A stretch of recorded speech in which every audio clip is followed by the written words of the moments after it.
us feed hungry children. Our goal is to feed 2 million meals to hungry children this year, and you can help us when you round up at Parker's Kitchen. We're going to match 25% of your donation. Live from Augusta, we're watching News 1226 this morning.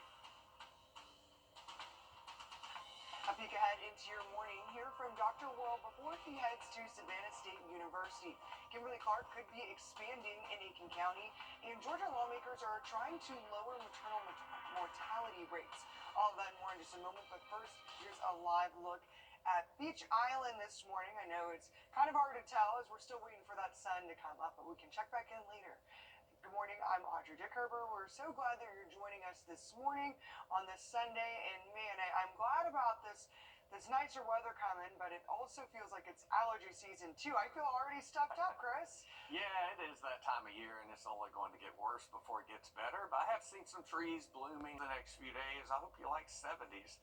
They'll be here by about Tuesday.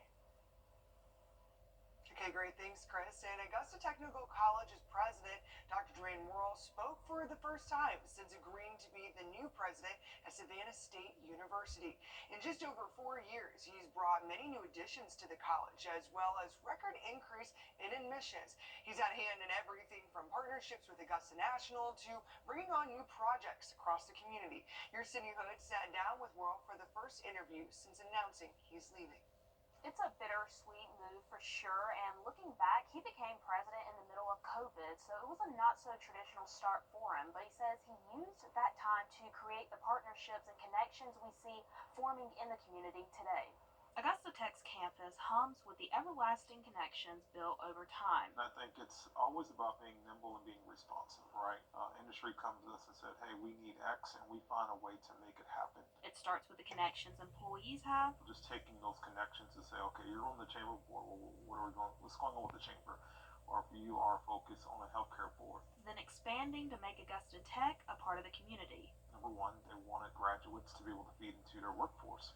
But secondly, they were looking for a partner that can help them innovate. Some of the projects include the Automotive Center. A global opportunity with the new Boys and Girls Club and the Hub for Community Innovation, all being on Laney Walker Boulevard. So it's really connecting those ideas and saying, how can we create a corridor of innovation? Which then bubbled over to other projects like Piedmont Somerville's campus. They had a workforce, need with nurses, especially during COVID. And they were like, we want to try something different. We don't want to start a nursing school. You have one. How can we help you to grow it? The project he is most proud of, Accelerate Augusta. Similar to golf, growing the workforce, we need to grow a small business community. We need to create more entrepreneurs in this community. Over 80% of our small businesses really flourish in the greater CSRA. And so those who have great ideas, those who are currently in business, how can they expand? So it's not just education. It's everything that's around that as an anchor. Under Dr. World's leadership, Augusta Tech is the place people want to be at. People are saying, I want to go to Augusta Tech because they really have something that's pretty special. They have programs, they have great faculty and staff, and I want to be a part of that because I know when I go there, I'm going to have a great experience, but I'm also going to get a job when I leave, and that's important. And as you heard there, we talked a lot about the legacy he leaves behind, and we wanted to talk with him about his future at Savannah State, but he told us the Board of Regents says he can't talk about that move right now, but he did have some advice to whoever ends up filling in his shoes here at Augusta Tech, and he says that advice is to listen to the community and stay plugged in. Okay, great. Thank you, Sydney. And now your Zana Halliburton tells us about getting hospital care at home. One local man is Georgia's first hospital-at-home patient. Wellstar NCG Health recently launched the Hospital Care at Home program, which provides patients with everything they need to recover from the comfort of their own bed. Wellstar is the first in the state to offer this program and is finding solutions in how technology and in-home visits can produce better health outcomes. Sergio Bustos is 92 years young and had an accident back in November that led him to the hospital. He'd fallen, and he seemed to be okay after that, but then he got a really bad bruise on his leg, and then his leg started to swell, and it turned like bright red. Sergio's wife, Roxanne, says after a long night in the emergency room, the diagnosis came back as cellulitis, a bacterial skin infection. They said that he needed IV antibiotics in the hospital, so he needed to be admitted to the hospital. And my daughter said, couldn't we do that at home? and they just had this program all ready to go, which we knew nothing about. And they, after a while, they came back and said, yes, we can do it at home. This made Sergio Bustos the first patient to try Wellstar MCG Health's newly launched hospital care at home program.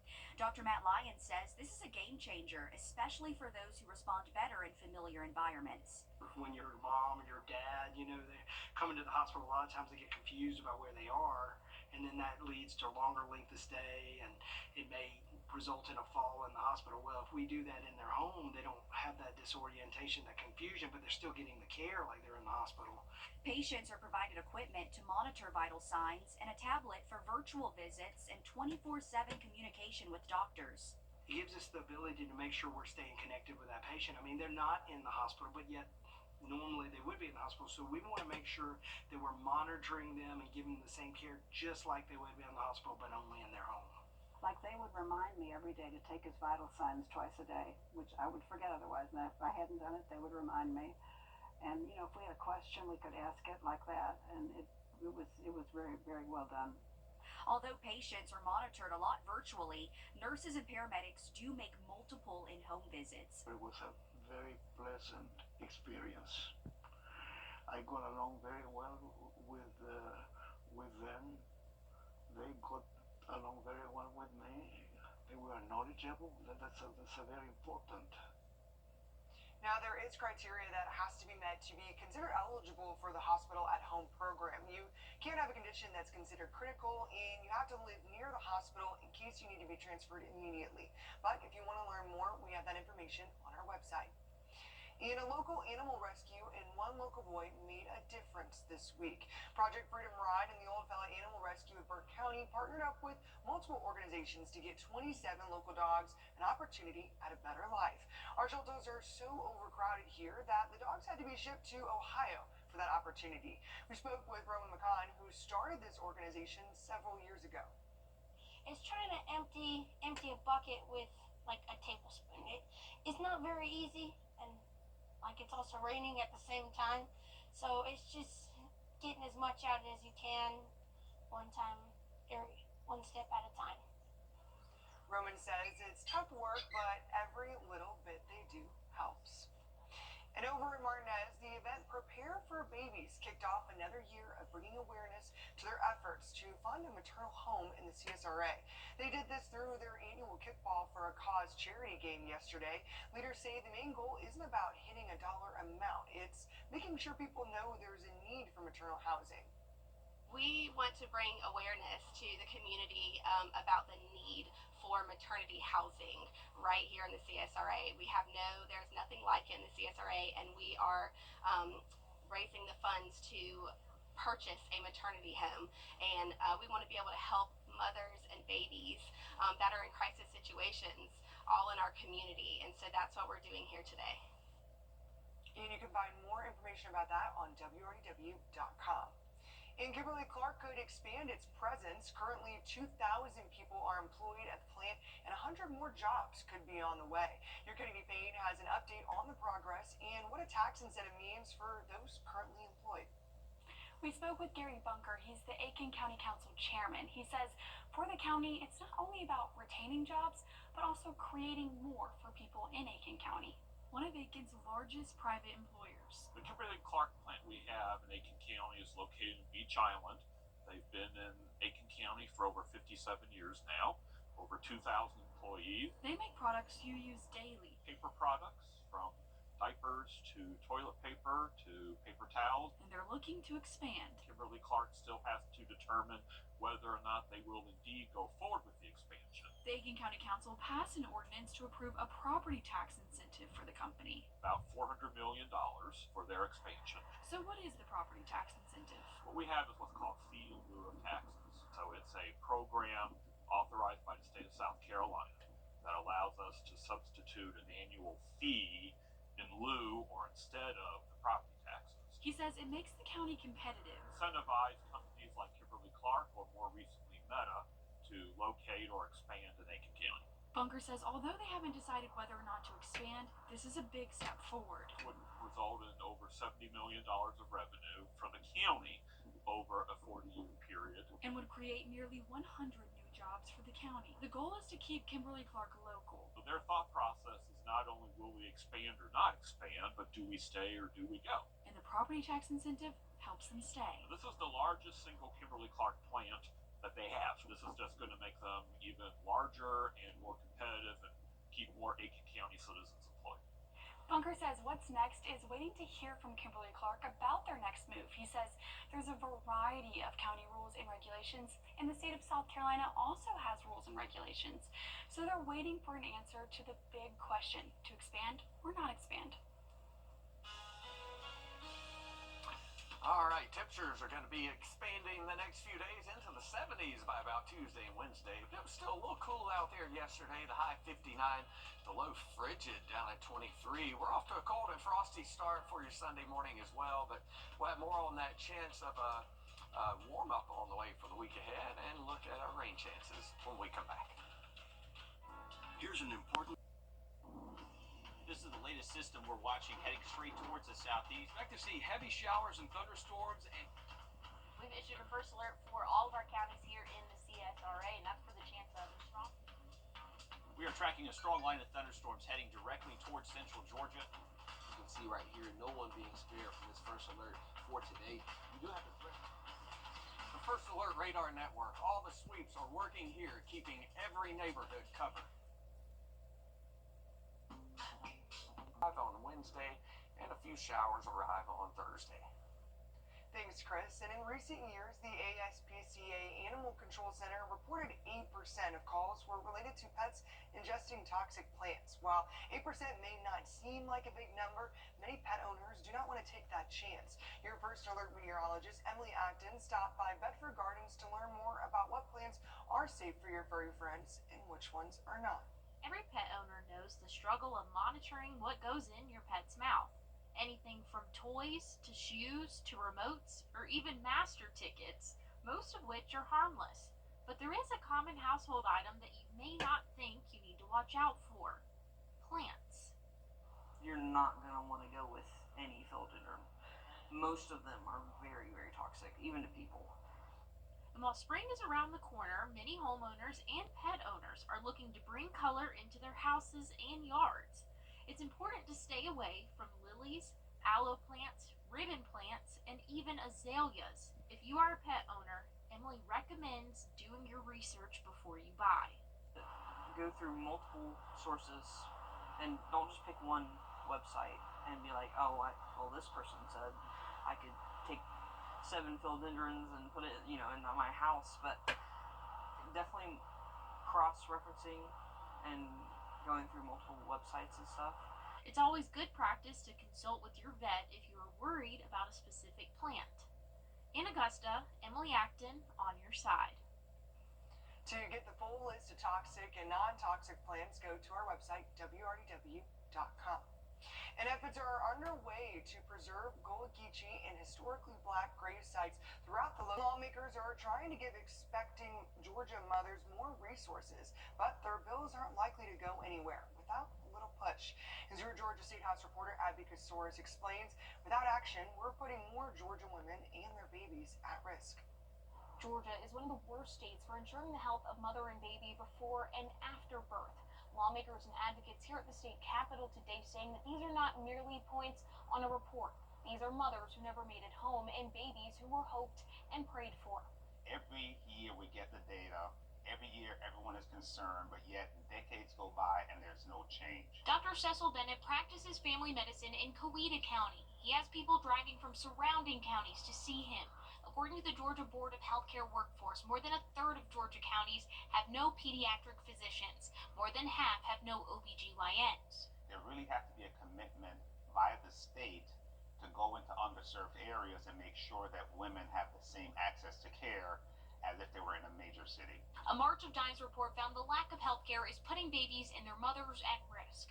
Over the last decade, more babies are dying before their first birthday, and more women, especially black women, are dying from complications from pregnancy, childbirth. I'm grateful to be alive because there's so many stories that I hear, unfortunately. Regina Davis-Moss says she got dangerously close to becoming a statistic. My blood pressure spiked. My son went into fetal duress. I was rushed into an emergency C-section.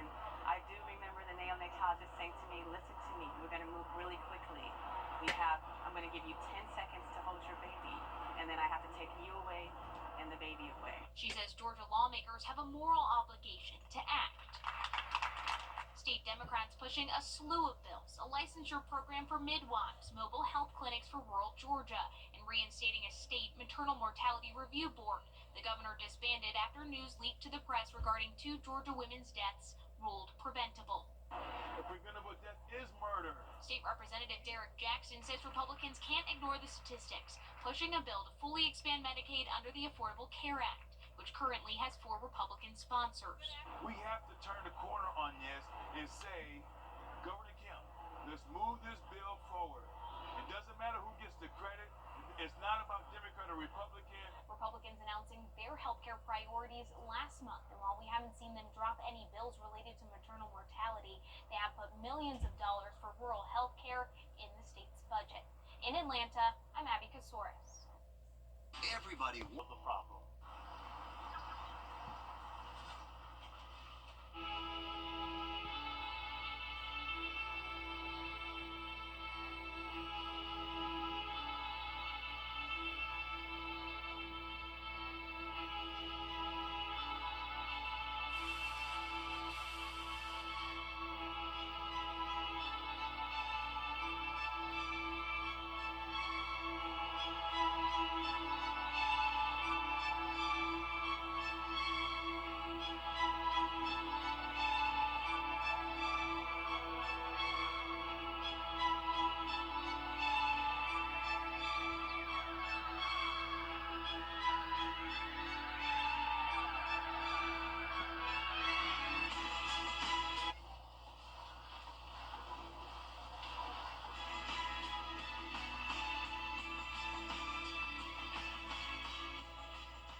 Great, thanks, Chris. And South Carolina lawmakers say their work investigating the state's $1.8 billion mystery and figuring out what consequences should come from it, it's not over.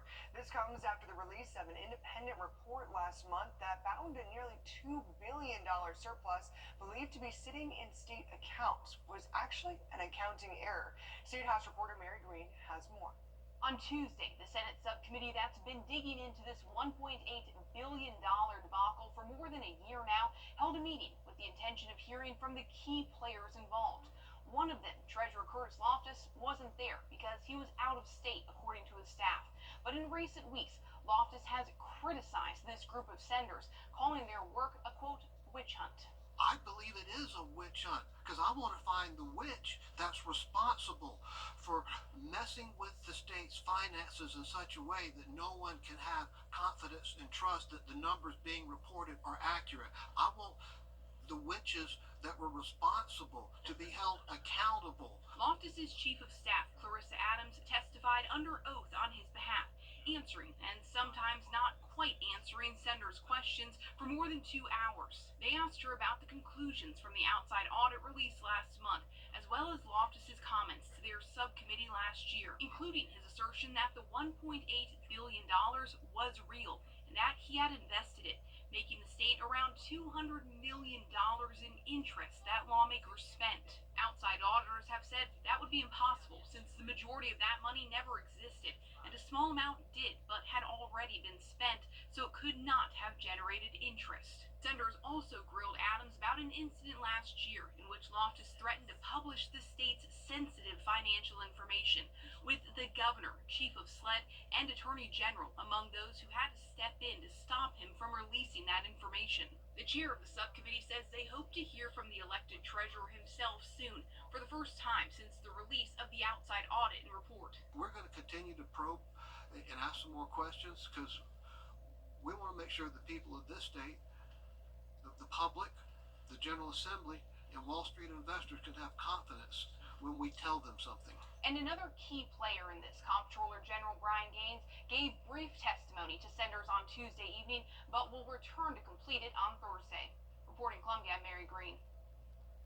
Since the release of that report last month, the governor and lawmakers have confirmed that South Carolina has been and is still under a federal investigation because of these financial discrepancies. And President Donald Trump announced and the 15th annual Black History program took center stage in Aiken County last night.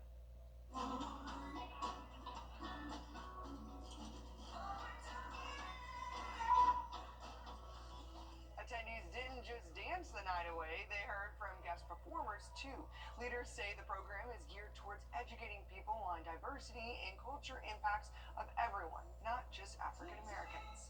Just having diversity, spreading the word, spreading the knowledge, just showing that we are more than just the African culture, but letting everybody know that as far as music, it spreads out throughout the generations in the community as far as music is for our soul. So, but the roots pretty much start with the African American culture, but then we all come together with our ethnicities with music. So we all can come together and dance and fellowship together with that. Leaders say if you missed out, there is always next year. And around the CSRA, golf is an important sport to many people, but some people with disabilities may not be able to get around the course to play. That's where Carolina Adaptive Golf comes in. The nonprofit promotes inclusion in golf for those with special or adaptive needs, as well as veterans recovering from physical or mental trauma. Carolina Adaptive Golf had their second annual tournament. The money raised will go towards purchasing another standing chair, which allows those who can't walk to play, as well as access to coaching, training, and their annual summer program. Essentially, our message. And around the CSRA, golf is an important sport to many people, but some people with disabilities may not be able to get around the course to play. That's where Carolina Adaptive Golf comes in. The nonprofit promotes inclusion in golf for those with special or adaptive needs, as well as veterans recovering from physical or mental trauma. Carolina Adaptive Golf had their second annual tournament. The money raised will go towards purchasing another standing chair, which allows those who can't walk to play, as well as access to coaching, training, and their annual summer program. Essentially, our message is being able to overcome any kind of unique challenge or ability that we might be facing in life through challenges, and have fun, right? Having fun and learn from experience. It's inspiring to see, the support behind this community, want to not only serve in the community but help others, and going out of their way and taking time from their day to come and help support our cause. While Carolina Adaptive Golf is based in South Carolina, people come from other states to participate as well. On Your Sideline, sponsored by Chandler Law Firm. Well, while other local basketball teams continue to battle in postseason, this year's season has come to an end for our Skeeza teams. Friday, we saw the Curtis Baptist girls team win the 1A state title. Yesterday, the boys team tried to do the same against Reagan Prep. Your News 12 sports reporter, Joseph Doring, is in Sumter with more. The first game of the final day of Skeeza basketball state championships was a nail-biter. Coach David Sally looking to make it 2 titles in 2 days for the Crusaders. Curtis Baptist carried a 2-point lead into the locker room and a 2-point lead to start the final frame. Ragin' Prep raging their way into the lead for the first time since the first half. The hometown team giving life to the Sumter Civic Center. They executed and got the job done. Very proud of that group. That's a very resilient group in there. Very proud of them. If you couldn't tell by the net around his neck and trophy in his hand, Coach Anthony Jackson's team dominated the fourth quarter, putting a stamp on an underdog season for the ages and a personal victory for one of Augusta's very own. It's crazy because I grew up in Augusta, and I could hear those scores from Curtis Baptist when I graduated from Morris College. And that's where we had our home games here at Sumter from Morris College. So to see everything coming full circle, to be able to be a part of what's going on down in the CSRA, and also be able to live full circle life in Sumter, it's a blessing, man. It's a blessing. Coach Jackson wins his first title with the Rams, who are victorious in front of their home crowd. They take down Curtis Baptist 57-52 in the Skeeza 1A Boys State Championship game. Reporting from Sumter, Joseph Doring on your side. And quickly for the Braves, the first spring training game happened yesterday. They lost 3-1, but more importantly than the score, Chris Sale threw 2 innings in his debut without giving up a hit. You can watch the Braves spring training game on Thursday on Peachtree Sports Network.